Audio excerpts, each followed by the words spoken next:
Good morning. I'm Ruth Van Lillian, the minister here at the Unitarian Universalist Congregation of Tuscaloosa.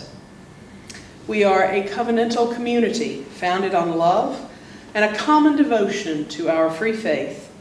We recognize all the earth as sacred ground, and we welcome each other into this virtual space. We especially welcome those who are visiting with us this morning. We're so glad that you're here. We invite you to connect with us in the comments below or via our website or Facebook page. You will find the necessary information below. Good morning. I'm Melissa Barksdale, the lay service leader for today. There's a link in our order of service in the video description below, along with our other useful information. Our annual congregational meeting is scheduled for Sunday, April 26th, following the worship service. Current circumstances dictate that this will be an online meeting using Zoom. Please check your email for the meeting documents. Our church website and Facebook page have information about all our new online activities. Also, members and friends should read all Newsnet emails to stay updated on congregational matters. The prelude prepares us for the service.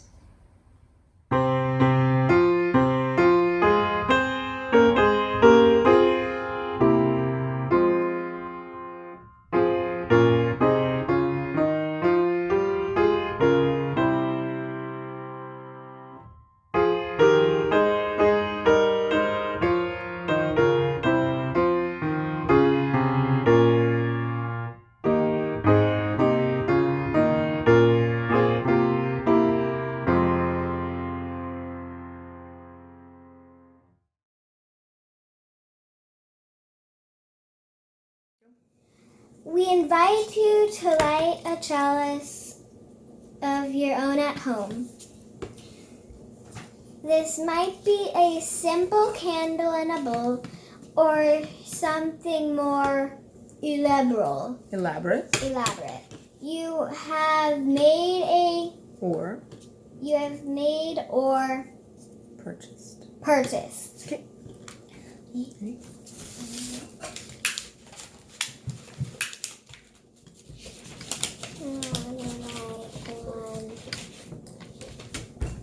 I'm gonna blow it out if she does that. We light this chalice as a beacon of our faith and as a reminder of our commitment to a free and responsible search for truth and meaning. We worship together, though we are at a distance, by celebrating that which is sacred to us individually and collectively.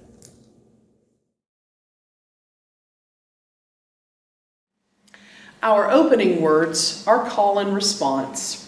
I invite you to respond at home. We are seekers of truth. We welcome you to come in out of the storms of your lives. We are seekers of truth. We invite you to set aside disillusionment and disappointment. We are seekers of truth. Let go of what is artificial and false. We are seekers of truth. Leave behind the seductions and deceptions. We are seekers of truth. Here, your minds and your hearts can be opened. We are seekers of truth.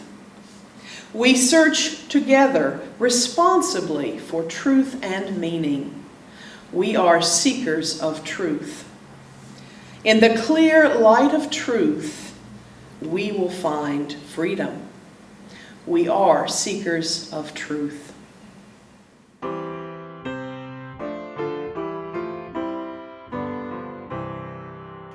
One life that maketh all things new, the blooming earth, our thoughts within, our pilgrim feet went with thy dew, in gladness hither turn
When we gather in loving community, we remember that we do not travel this earth alone.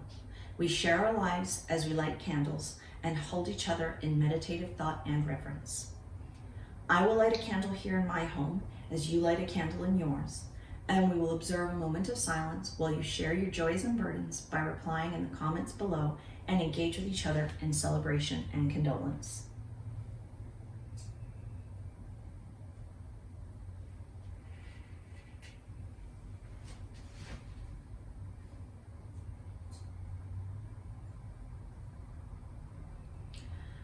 I will now light a final candle for all burdens and celebrations shared in our virtual space and those that went unspoken. May the warm light of these flames bring us peace.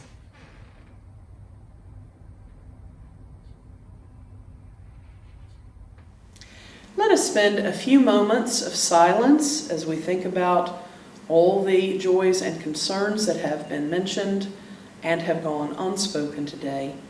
Then I will close us with a few words.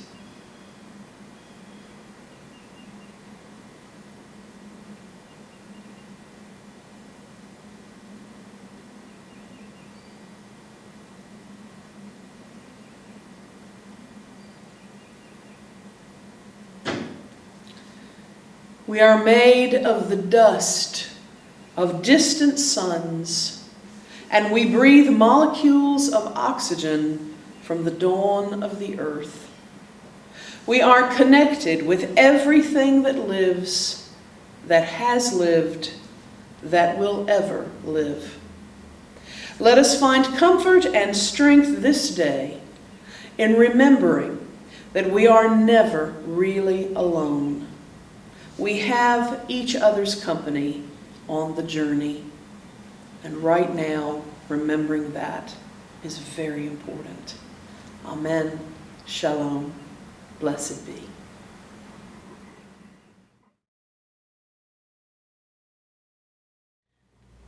Mrs. Jones heard her daughter Tara playing with her two friends Lucy and Amy. They had all received the same doll for Christmas, and they were playing together with their new presents. Mrs. Jones heard Tara say, "I'm naming my doll Samantha. I have lots of her accessories and 2 other outfits. What did you get?" Her two friends, twin sisters, were quiet. "We like the outfits our dolls came with," said Lucy. "My doll is Dee Dee." "We might get more doll outfits for our birthday next summer," added Amy. "My doll is Mimi." "Are those kind of baby names?" asked Tara. "Samantha will have a lot more outfits by summertime. I will probably buy a new one every week." After her friends left, Mrs. Jones called Tara. "Tara, I'm going to take Samantha and give her a rest for a whole week." "What? Why?" "Because I don't think you were very nice to your friends," said Mrs. Jones. "I think that you need to spend some time thinking about how you could be kinder to them when you're playing with your dolls. Think about how you would feel if you had only had one outfit for Samantha and they had bragged about having so many more things. Don't you think that would have hurt your feelings?" "Well, I don't know." "Well, that's why I want you to take a week to think about it. And at the end of the week, we're going to talk about a new plan for being kinder." It was such a hard week. Tara really missed her doll. And at the end of the week, she grabbed her out of her mother's arms and hugged her tight. But before she could run off, Mrs. Jones said, "All right, now let's sit down and talk about our plan. Tara, you get a fair amount of money. You get an allowance for helping around the house. You get money for other things from your grandparents and your aunts and uncles. And that means you have more money to spend on things that you like. I think that Lucy and Amy probably don't have so much money to spend on their dolls. So, to be a kind friend, I want you to plan your purchases to include gifts for Lucy and Amy. I want you to save your money, and I want you to buy outfits for their dolls too." "What? Well, that's not fair." "You're right, it's not fair. It's not fair that you have more money than they do. Life is often not fair.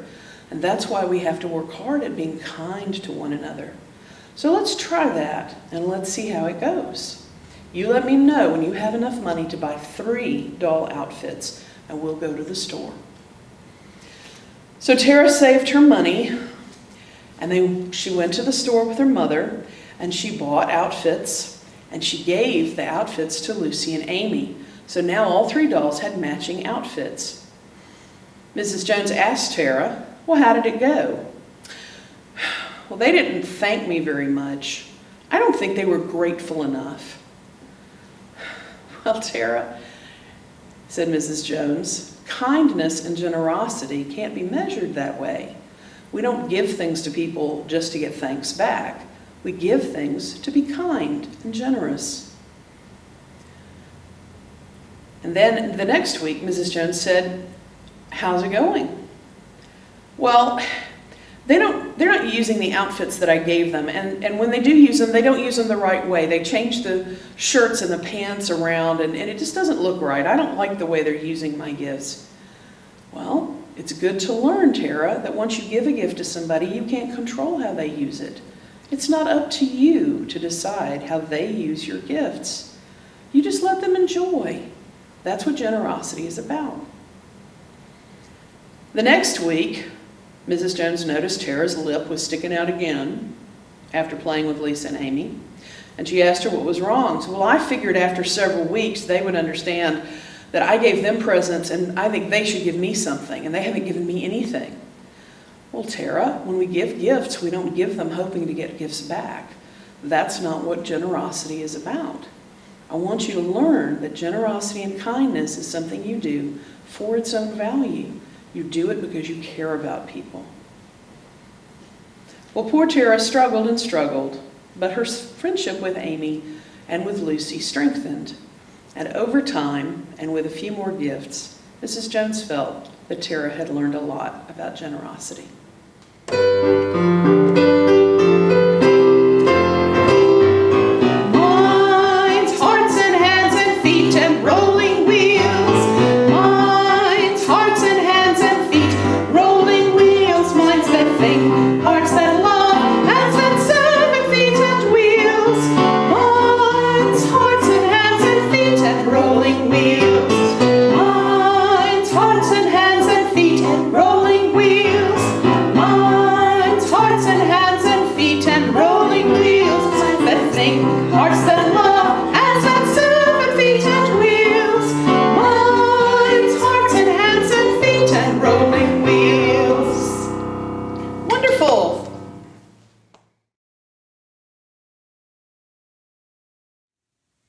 Throughout history, communities of faith have observed the ritual of the offering. Out of gratitude for all that we have been given and all that we have now, we share our resources because we love and trust each other, and because this church enriches our lives and empowers us to make our world better. We rely upon each other, members and friends, and we appreciate the payment of pledges and your generous donations to support the legacy, vision, and work of this church community. Contributions may be made by PayPal by using the link below or by mailing your check to UUCT. Please indicate your pledge payment in the comments field on PayPal or the memo line of your check. In addition, we will share any undesignated contributions with our Split the Plate partner. If you prefer to write a check to the selected organization, please mail it directly to the address listed on the screen. The offertory music will continue in this window as you open a new window to make your contributions.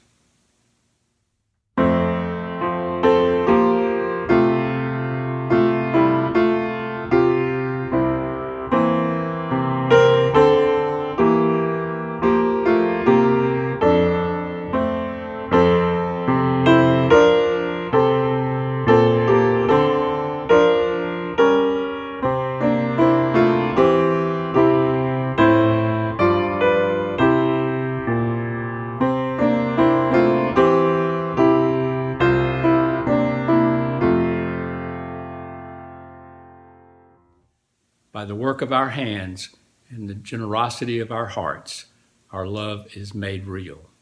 Thank you for these gifts.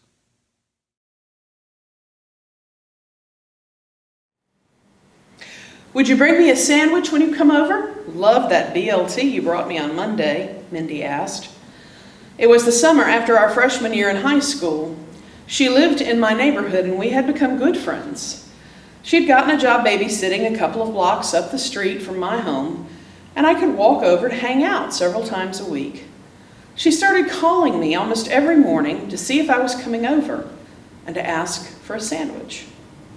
I forgot to pack a lunch, she would laugh. Mrs. Green doesn't like me to eat their food. Could you bring me a sandwich? Sometimes I made two and we ate lunch together as we watched her little charges running around.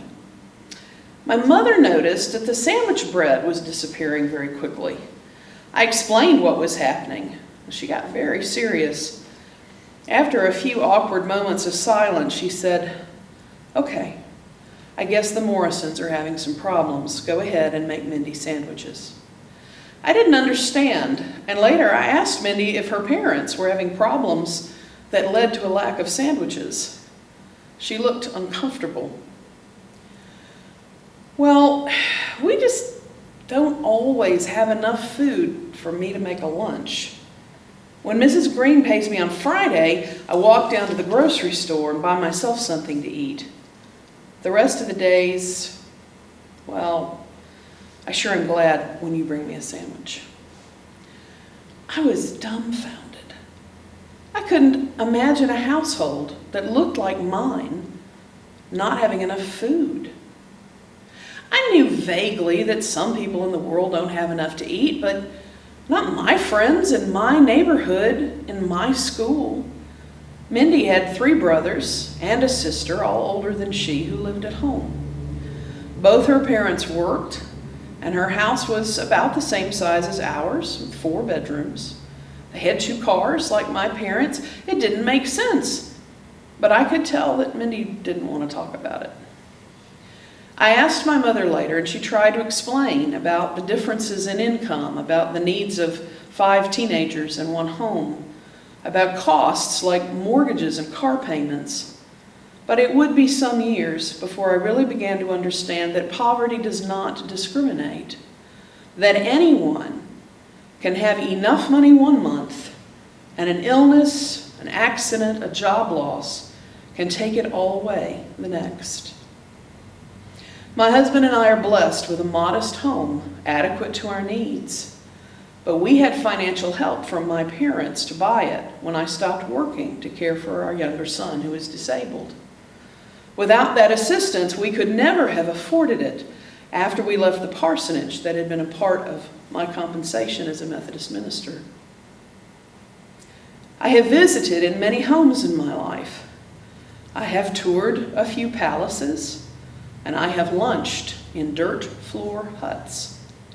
I have visited trailers, mansions, old country houses, apartments, starter homes, even once a school bus half buried underground. Everyone I visited was pleasant, friendly, and kind. While some things varied, like race, gender, age, background, and education, I learned that I could not always discern a person's wealth by appearance. Some of the most generous people lived humbly. Some of those in fancy housing wondered how they were going to pay all their bills and buy groceries that week. The only meals I've ever missed were out of choice. It probably wouldn't hurt me to miss a few more. But like my mother, who told me to feed my friend all those years ago, I can't stand the thought of people, particularly children, going hungry. When I imagine a child arriving home from school to find nothing in the kitchen to eat, it makes me want to weep. When I imagine a parent having to tell their child that maybe tomorrow they could get some food, it just makes me crazy. Friends, if anyone in our own church community is wondering where their next meal is coming from, please contact me. You can do it through the Newsnet or the church website or the church directory.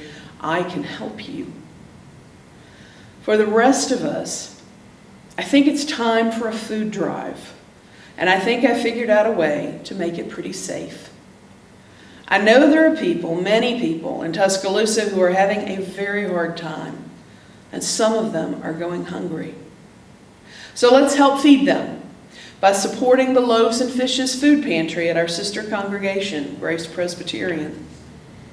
There are two parts to this drive. First, when you venture out to the store or place your order for delivery, buy some additional items.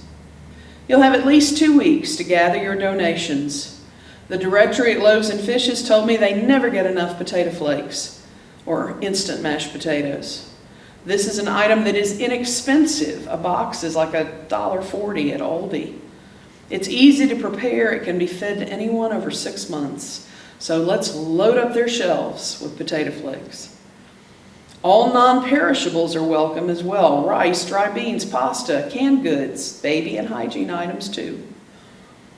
Their food pantries open once a month. And they also offer emergency bags on a daily basis. So if you want to make a more immediate contribution, you can prepare one of those emergency bags with the following items: a box of cereal, a jar of peanut butter, a jar of jelly, a package of pasta and a jar of pasta sauce, or a boxed meal kit and canned meat to go with it. Individual applesauce pack, a large can of vegetables, a box of crackers. We'll send the list out again on Newsnet. Now, set these donation items aside at home. Do not take anything to the church building. Our church building is closed right now. We will contact everyone at home about no contact home pickup. You will be told when to set your things out on the doorstep, and somebody will come and pick them up for delivery. So just buy them and hang on and watch for a Newsnet announcement. The second part of this is that we need some volunteers who could drive around, make the no-contact pickups, and deliver them to Grace Church. You probably want to bring a mask and some gloves to protect yourself, and we'll arrange for no-contact delivery so you can just walk in, set stuff down, and walk out. If you can volunteer, please email, call, or text me. I've already had a couple of people indicate interest, but we need some more. From the discomfort of our homes, we can help feed folk. Join us in our first Feed from Home food drive. Even in these difficult times, we can still work together to make the world better. Amen. Shalom. Blessed be.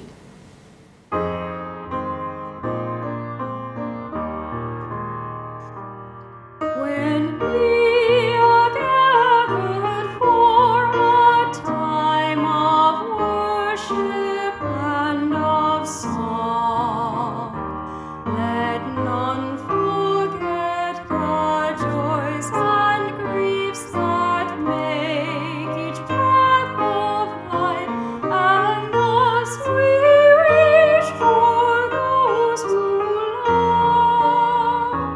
We reach for those who love. For youth shall pass and time is wise, and countless seasons turn. So day by day our years increase until at last by life reveals our spirits shine like stars. Our spirits shine like stars.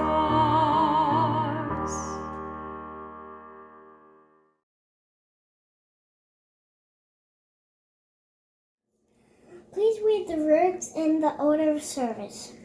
As we extinguish this chalice flame, let us remember that we carry the light within ourselves, which brings healing to a broken world and hope for the days ahead. Siblings and kindred, we are each engaged in the free and responsible search for truth and meaning in this difficult time. I hope that you can find truth and meaning even in the smallest things in your daily lives, and to remember that we are in this together. Go in peace.